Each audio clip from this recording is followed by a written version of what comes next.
Hi guys at Cold Spot. I'm responding to your request for Canadian ghost stories. I know not everybody on here believes in the paranormal or that kind of thing, but I do. I've had several experiences. I actually started having paranormal experiences when I was fairly young, and I seem to have had a higher than average exposure to these kinds of things. The first paranormal activity I ever experienced was when I was about 8.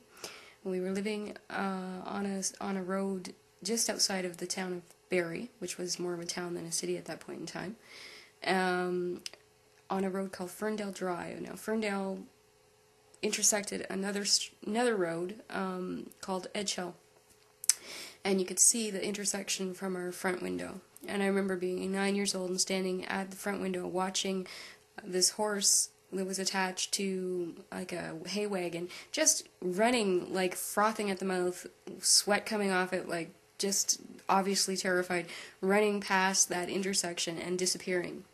And, and not having anybody believe me, of course, being 8 years old and people thinking it was just my imagination or whatnot. I know it was not my imagination, and the thing was as solid as you are.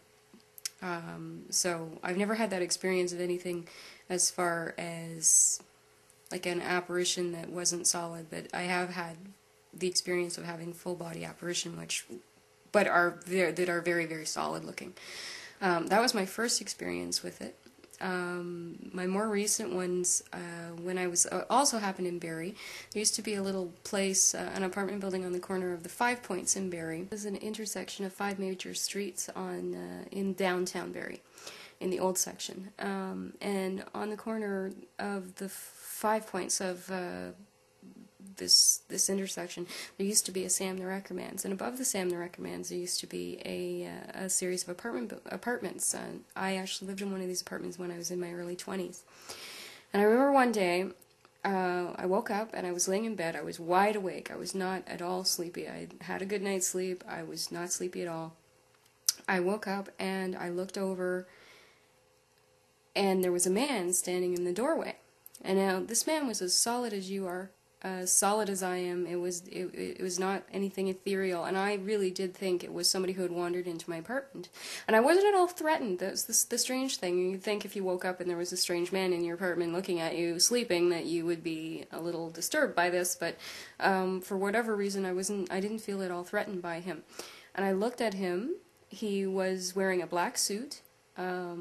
He had a beard and kind of those, if you've ever seen like traditional Jewish men who have the traditional lock on their hair, he had those. And he was wearing a black hat. He was dressed in black from head to toe.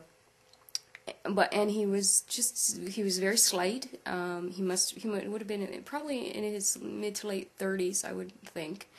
And he was very, very vivid and very, very solid. And I really, really was under the impression for a few minutes that this had been someone that had wandered into my apartment, gotten the wrong apartment, and had wandered in. And I went to ask him, who are you looking for? I think you might have the wrong place. And he disappeared, just in a fraction of a second. One second he was there, and the next second he was gone. So that's my second experience with full-body, solid-looking apparitions. The third one was a little less, and it was in the same apartment, Sam the Wrecker Man's. There was a lot of activity in that apartment, and there's a really interesting story I'll get to. The third one, I was living with someone at the time. This one scared me. It's probably the only one that ever scared me. I woke up in the middle of the night to find this little Oriental woman, old woman, very old woman, like 80-ish old woman, standing over my then partner, looking at him like she just wanted to kill him. She just hated him.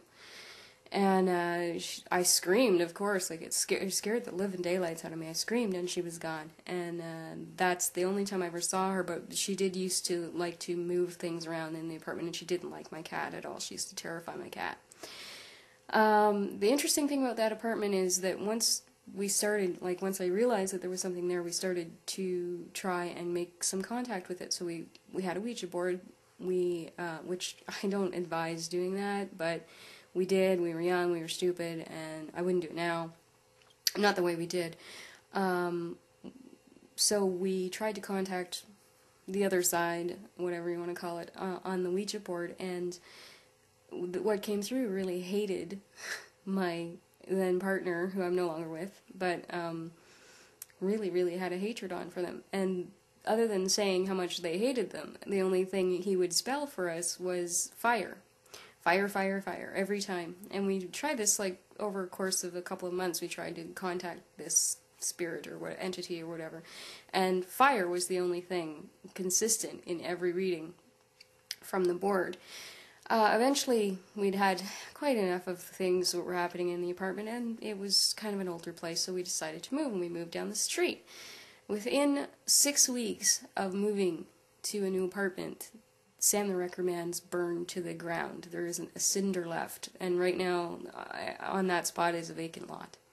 So, makes you wonder if I wasn't being, prodded to move out in some ways.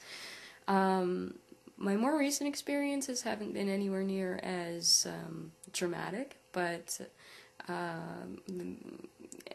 just the feelings of entities being around.